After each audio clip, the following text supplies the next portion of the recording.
আমি এই মুহূর্তে আছি গোবিন্দপুরে, এটা হচ্ছে হীরা মুন্সির বাড়ির পাশে।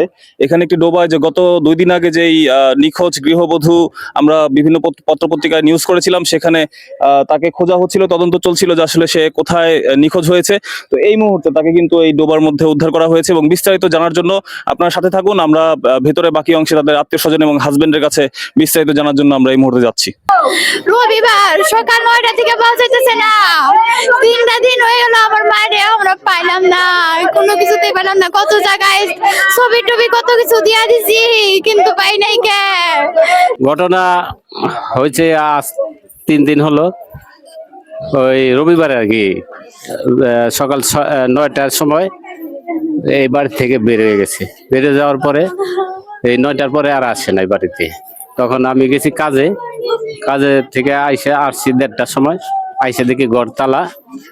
আমি হয়তো মনে করছি ওই বাড়ি গেছে, পরে সব খুঁজে যাই, হ্যাঁ তাও নাই। পরে টেলিফোন মারছি, দেখি ফোন ঘরে, এই পর্যন্তই।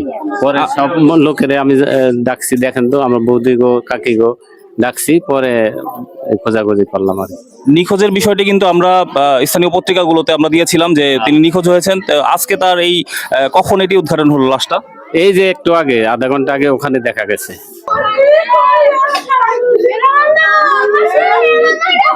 এটাকে আচ্ছা